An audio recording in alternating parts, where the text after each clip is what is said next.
Misalnya kalau di sini aeration ini, di sini aerasi ini kebetulan ternyata kalau aeration itu adalah membuat saluran-saluran lubang-lubang agar oksigennya masuk. Hampir sama dengan ini, ketika oksigen itu masuk ternyata banyak sekali proses-proses itu berjalan dengan baik. Apakah penguraian, apakah pertumbuhan, apakah banyak reaksi ya. Kita paham sekali oksigen itu sangat reaktif ya. Oksigen kita tahu reaktif. Kenapa dia reaktif? Kita orang kimia harusnya pahamnya lebih jauh lagi. Karena oksigen masuk golongan periodik golongan 6 ya. Golongan 6 berarti dia ketika berikatan dia selalu mempunyai 2 pasang elektron bebas. Kalau materi 2 tentang pasangan elektron bebas lupa, silakan baca-baca lagi. Saya ingin anak-anak ketika membaca tidak hanya sampai pada kalimat itu saja, tetapi orang kimia harus sampai ke molekulnya. Bagaimana molekulnya? Oh, dia oksigen reaktif. Berarti dia sangat dibutuhkan juga dalam banyak reaksi-reaksi. Sekarang kita coba tentang yang khusus air ya, tentang pengolahan air. Di sini kita ketikkan aerasi, ini dalam bahasa Indonesia tentunya. Nah, ini coba di sini ada aerasi akuarium. Ya, kita lihat yang aerasi saja secara umum, kita lihat bagian gambar. Nih, lihat ya. Nah, rata-rata gambarnya coba saya. Nah, kita lihat apa yang bisa tampil di sini. Di sini adalah aerasi, itu adalah proses menyentuhkan, mengkontakkan antara air dengan oksigen dengan beraneka rupa. Nah, ini misalnya pada gambar saya yang sebelah kanan, ini dibuat rupa-rupa seperti ini supaya ada udara yang menyentuh air. Apa fungsinya ini? Ternyata ini sangat besar, manfaatnya sangat besar. Proses-proses seperti ini besar. Ini kan buatan. Ada juga yang alami, ya. Aerasi yang alami. Coba saya tulis aja aerasi alami. Artinya sudah ada di alam semesta ini, bukan manusia membuat. Itu kemudian banyak proses-proses aerasi, yaitu tampilannya adalah menyemburkan gelembung udara ke dalam air. Kalau pada pengolahan limbah bisa menggunakan blower udara. Nah, tetapi pada kondisi seperti ini ya, pada alam semesta misalnya kita lihat yang di sini. Ini ada juga bagian aerasi ya. Ini adalah bagian aerasi. Kita tahu ada pepatah ya, air riak. Ini memang membentuk riak-riak air, gerakan air yang kemudian akhirnya air itu akan kontak dengan udara. Fungsinya sangat besar, Masya Allah ya. Nah, saya ingin tadabbur alam ya, mengajak kalian bahwa Allah sudah menciptakan itu begitu sempurna. Jadi nggak ada anak-anak yang terus kemudian galau dengan masa depannya, nggak ada. Harus yakin, orang kimia harus semakin meningkat keimanannya karena mempelajari ilmu kimia ya. Ini beriak begini, kita kemudian ada pepatah, air beriak tanda tak dalam. Benarkah ini tidak dalam? Ya, karena kalau dalam nggak mungkin muncul riak. Kemudian ternyata pada air yang seperti ini, dangkal-dangkal begini, yang riaknya banyak begini nih, ini bisa kelihatan di saya, itu ada banyak ikannya. Kenapa banyak ikannya? Karena ikan itu ya Allah yang membimbing mereka ya, yang memberikan insting dan seterusnya. Ternyata di daerah begini ini oksigennya cukup tinggi atau dissolved oksigen atau oksigen terlarutnya sangat besar, dan itu disukai oleh biota ya, biotanya bisa sehat. Kemudian saya coba ajak kalian pada aerator akuarium. Apa fungsinya aerator akuarium? Lihat bagaimana di akuarium. Nah, ini ada banyak aerator akuarium.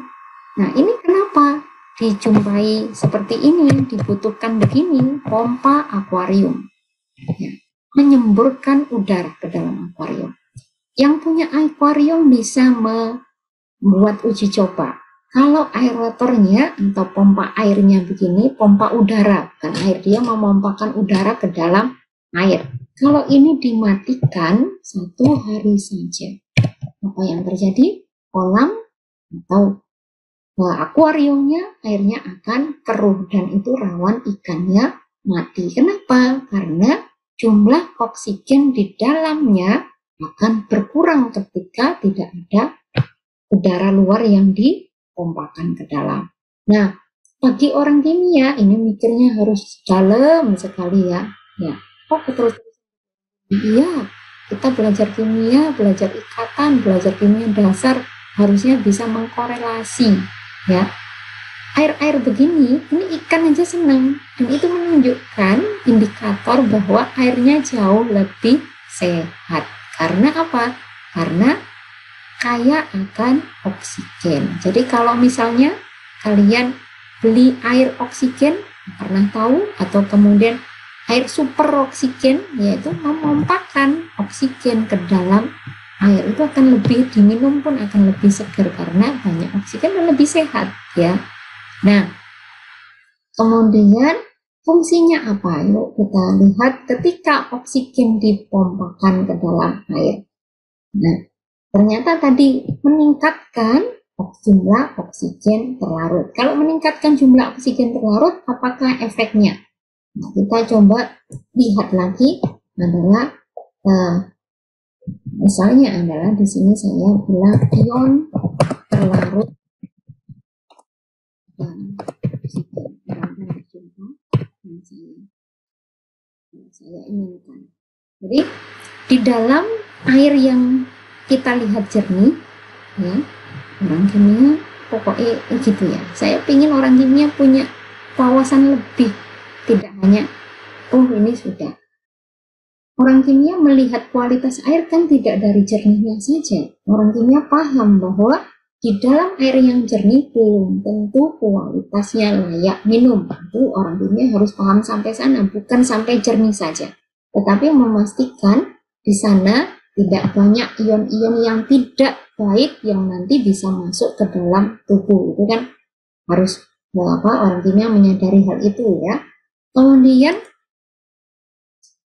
di dalam ion-ion ya, ion-ion yang terlarut di dalam air itu, walaupun disaring ya, kita kepinginnya misalnya kadar Fe-nya, nggak tampak, nggak akan tampak, kemudian kelihatan besinya nggak akan tampak, dia tetap jernih. Tapi belum tentu kadar mineralnya sudah memenuhi batasan sehat. Ya. Saya bilang bahwa tidak harus zero. Semuanya ada dibutuhkan juga di dalam untuk tubuh kita, tetapi ada batasannya yang dikategorikan sehat. Nah, ketika air limbah yang sudah jernih pun ya, yang tampaknya jernih itu, ketika disaring, kalau tadi yang misalnya pada tahapan yang filter awal, itu yang kasar-kasar pakai filter kesaringan kasar, oke. Tetapi kalau sudah kondisi airnya jernih, tetapi ternyata dievaluasi kadar ionnya tinggi, dan itu kemudian tidak sesuai untuk dibuang di lingkungan, maka apa yang harus dilakukan? Yaitu dengan aerasi. Aerasi itu ternyata, mudah-mudahan saya menemukan gambar yang bisa membantu saya menerangkan. Ya. Nah, ternyata aerasi itu akan membantu ion terlarut tadi itu teroksidasi. Jadi mudah-mudahan ada yang bisa gambar bisa menunjukkan hal itu. Mudah-mudahan ada oksidasi dari ion terlarut. Jadi ion-ion yang terlarut nggak bisa disaring, tetapi kalau dia sudah teroksidasi, bisa contoh.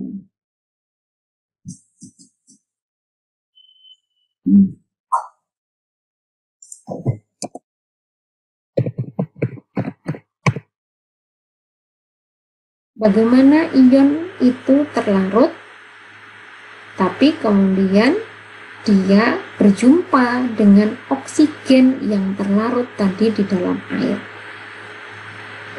Semoga mudah-mudahan bisa. Ini slide share saya, apakah sudah sampai pada share screen saya ya? Share screen saya apakah sudah sampai pada ini? Sudah ya? Sampai pada tulisan hidrosfer produksi persamaan redoks dan seterusnya.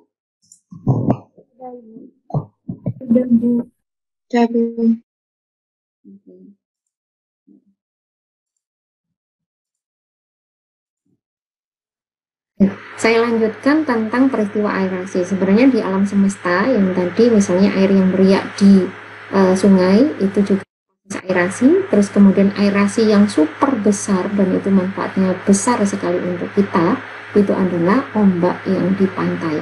Jadi ombak di pantai ini sekali lagi Allah Maha Sempurna, Maha segalanya, semuanya serba diperhitungkan. Orang kimia memahami itu sampai dalam harus, sehingga menambah keyakinannya, menambah keimanannya, dan menambah juga ilmunya, semoga untuk juga menambah bisa membuat manfaatnya. Apa yang dia lihat, dia bisa pikirkan, dia bisa hikmah ambil, kemudian dia pikirkan untuk bisa dimanfaatkan untuk apa, itu Masya Allah. Allah yang bisa memberikan sampai ke sana, dan harus berdoa. Nah, ini pantai yang seperti ini tidak ada berhentinya memberikan ombak terus ya. Nah, kemudian kita bisa lihat di situ ada pasir. Jadi pasir itu kalian bisa lihat butirannya halus, betul ya? Tidak ada pasir itu yang tajam-tajam. Pasir itu butiran bulatan halus. Nah, itu kemudian kita harusnya berpikir dari mana dia berasal. Nah, ternyata ini adalah berasal dari air laut itu kaya akan ion. Kita tahu dari mana? Nggak percaya cicipi. Asin, garamnya tinggi. Garam tinggi bukan hanya NaCl. Kita garam itu bukan NaCl saja, tetapi adalah gabungan dari alkali ya, alkali tanah, misalnya MgCl, KCl kan gitu ya. Itu dengan halogen ya, misalnya. Nah, itu kemudian seperti ini juga termasuk oksida di dalam air laut kaya ion ya, sangat kaya ion-ionnya tinggi. Mg tadi saya sampaikan, Mg2+, K+, kemudian apalagi Na+, jelas ya. Nah, itu tinggi sekali ketika dia berjumpa dengan oksigen. Kapan dia berjumpa dengan oksigen? Berarti oksigen terlarutnya di air laut tinggi. Betul, tinggi sekali ya. Dari mana oksigen terlarut dari air laut itu ya? Biota laut, ikan-ikan segitu banyak dapat oksigen dari mana? Dari proses aerasi, yaitu ketika ada ombak begini, ini aerasi. Yang itu di situ akan memasukkan oksigen yang ada di udara ke dalam air. Ketika oksigen terlarut tinggi, bukan hanya biota yang diuntungkan ya, bukan hanya ganggang, kemudian ikan-ikan yang diuntungkan, mereka ada yang berproses fotosintesis. Kemudian kalau ikan-ikan ya supaya ikannya bisa hidup, karena ikan itu bernafas pakai oksigen tapi jenis oksigennya terlarut. Kita manusia nggak bisa, bukan belum ya, nggak bisa ketika oksigennya model terlarut, kita nggak bisa hirup. Nah, kemudian ketika seperti itu oksigen terlarutnya tinggi, ternyata ya itu akan membuat proses berikutnya, yaitu mineral-mineral di dalam air laut yang tadi KCl ya, K+ ya, Mg2+ membentuk oksidanya. Nah, kalau kita katakan membentuk oksidanya, kita tahu kalau bentuk oksida itu adalah bentuk padat ya. Padatan pertama yang dibentuk tidak mungkin sebesar pasir, pasti kecil ya. Kecil itu kemudian nanti berkumpul kalau ketemu sama sesama kristalnya tadi itu, kristal KCl, MgCl atau Mg bentuk oksida ya, Mg2O3, Fe2O3 ya, kayak gitu bentuk-bentuk oksidanya itu. Makanya ini pasirnya putih, ini ada oksida kapur-kapur ya, CA ya ada, nanti CA, CaO misalnya seperti itu akan membuat yang sebelumnya larut menjadi tidak larut karena berubah bentuknya, senyawanya sudah berubah menjadi bentuk solid padat. Nah, itu nanti akan muncullah pasir di laut ini. Ini adalah hasil proses aerasi. Nah, kalau di limbah buatan, IPAL kan buatan, instalasi pengolahan air limbah kan buatan. Ketika limbahnya tadi itu mengandung yang tidak bisa lagi disaring pakai filter, apa yang perlu dilakukan? Aerasi biologi tadi yang diterangkan oleh teman, bahwa di situ ada mikroba di dalam air. Ya, biologi itu maksudnya di situ bionya itu adalah mikroba, aerasi mengkontakkan, tetap berusaha mengkontakkan udara dengan air. Mikrobanya menguraikan senyawaan apa yang diuraikan oleh mikroba biasanya adalah senyawaan organik, gitu ya. Tetapi kalau Fe2+ ya, kemudian Mg2+ yang ada di dalam air limbah, apa yang bisa menguraikan atau mengambilnya seperti apa? Yaitu dengan cara dikontakkan dengan oksigen seperti itu, maka nanti dia akan berubah menjadi oksidanya yang akan mengendap. Belum tentu dia nanti hasilnya mengendap juga, kadang hanya menjadi titik-titik kecil yang terus airnya, aerasi, kolam-kolam aerasi. Kita pindah ke gambar kolam aerasi.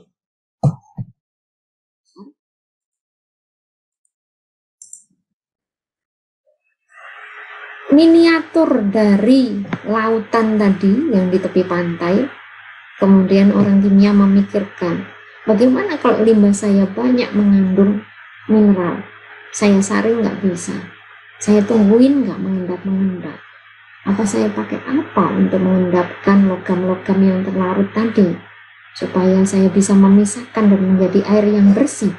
Maka dengan cara dikontakkanlah dengan oksigen. Nah, seperti ini.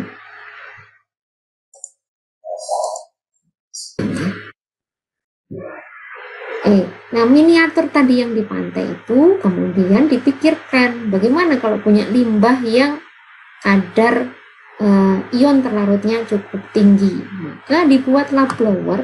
Nah, nanti cari gambar blower itu seperti apa.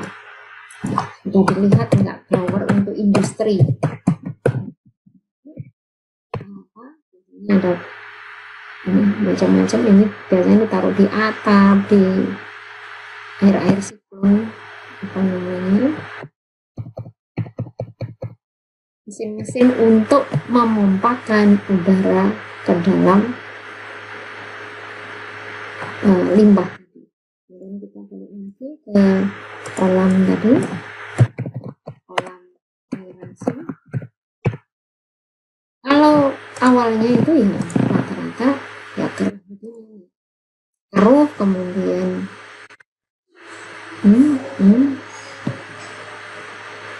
apa ini? Aerator. Ini contoh bahwa penggunaan pompa aerator pada IPAL, sistem IPAL. Kita lihat. Nah, begitu dinyalakan semua ini ya, semua kolam bergolak.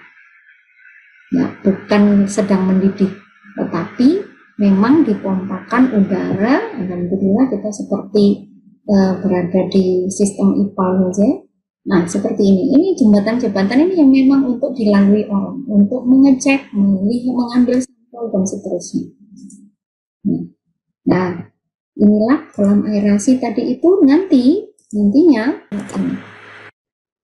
Nah, sampai ada macam-macam.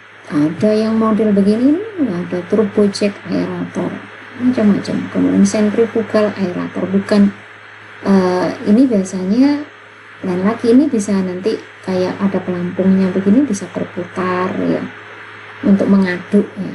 Ini kalau ini berarti ini belum dinyalakan, belum diisi air, bisa jadi kolam-kolamnya itu dikasih begini. Ini nanti yang akan memompakan udara, ini belum diisi air limbah. Ya, sebelah kanan ini misalnya ini adalah tempat-tempat memompakan air. Nanti kalau sudah jadi sudah dinyalakan semua, bisa jadi kayak gini, surface aerator. Itu terus, apalagi kalau kadar pencemarnya tinggi, supaya nanti diubah jadi oksidanya. Pemikirannya dari mana? Dari pantai yang tadi itu ya. Jadi di alam semesta Allah sudah menciptakan ada manusia yang mengambil pelajaran dari situ, kemudian memanfaatkannya. Ini contohnya memanfaatkan peristiwa aerasi. Jadi manusia bukan menciptakan aerasi, dia membuat miniatur misalnya dari peristiwa alam ya. Nah ini nanti terusan dikasih aerator supaya dia terus berbuih berbusa begini. Nah ini mikrobanya bisa hidup supaya menguraikan yang organik, kemudian proses-proses membentuk oksida seperti yang tadi saya terangkan itu bisa berjalan. Jadi kalau kembali lagi yang ke pantai ya, ke pantai kembali lagi misalnya adalah karang, sedikit ada lagi peristiwanya kimianya. Nah kalau kemudian ada apalagi ya seperti di ini ya, seperti di puisi misalnya ya, puisi di pantai kemudian bilang aku seteguh batu karang. Jadi bisa dijawab itu sama orang kimia. Ya, kan itu tadi jawabannya. Ya mesti nggak sinyal kimia sih ya. Pasti karang itu akan kuat, bukan rapuh meskipun dihantam ombak. Kenapa? Karena ketika peristiwa ada ombak tadi itu adalah menempelkan lapisan baru lagi yang tadi aerasi ya. Airnya tadi itu, air dari pantai, air lautnya tadi itu banyak ion-ionnya dihantamkan ke batu karang, itu justru akan menempelkan lapisan baru, sehingga dia menjadi kokoh kuat. Peristiwa itu sama dengan kerak di kamar mandi, atau dinding kamar mandi. Pernah lihat kerak di dinding kamar mandi yang jarang-jarang dibentuk? Misalnya di dinding itu ada lapisan-lapisan kerak. Dari mana dia berasal? Yaitu adalah dari air ya, dari air yang kita gunakan. Kita yakin air kamar mandi kita jernih, ya, kalau jernih sudah jelas yakin kan gitu ya. Tetapi kemudian kita harus tahu, orang kimia harus paham bahwa di situ ada ion-ion terlarut ya. Ada ion-ion terlarut di dinding, di air yang kita pakai untuk mandi, ada ionnya yang terlarut meskipun jernih. Tetapi ketika kita sentuhkan, nggak sentuhkan sengaja begini ke tembok, tetapi kita mandi dan dia terguyur ke tembok, nggak sengaja. Nah itu maka akan luas permukaan sentuh dengan udara. Artinya ini plak begitu, terus kemudian kan turun, jadi lapisannya tipis. Airnya membentuk lapisan tipis yang itu akhirnya kontak dengan udara, potensinya lebih besar. Fenomena alam itu di jero kamar mandi juga banyak pelajaran kimia ternyata ya. Nah itu kemudian lapisan itu membentuk lapisan yang itu jadilah kerak. Jadi kalau ada puisi tadi aku seteguh batu karang, terus aku tidak akan goyahkan dengan hantaman badai dari ombak. Itu kalau wong kimia kemudian jawab karang itu hancur dengan ombak. Itu karena ombak itulah yang justru menguatkan karang ya. Kalau nanti filosofinya maka ujian-ujian dalam hidup akan menguatkan itu tadi, menambah, karena dia akan menambah tebalnya si batu karang. Sama dengan rumahnya siput, rumahnya hewan-hewan laut itu nanti kalau dia makin tebal, dia itu menunjukkan usianya makin banyak. Usia si hewan laut yang kemudian ada berlapis-lapis, kita lihat berlapis-lapis, berwarna-warni, mengkilat, misalnya seperti itu. Nah itu juga berasal dari ada bentuk oksida, bentuk-bentuk oksida dari air laut yang kemudian menempel di hewan laut. Hewan laut kerang ya, lebih tepatnya mungkin kerang. Rumah ikan bukan ya. Nah, kerang-kerang itu kan ya begitu ya. Kerangnya itu makin tebal.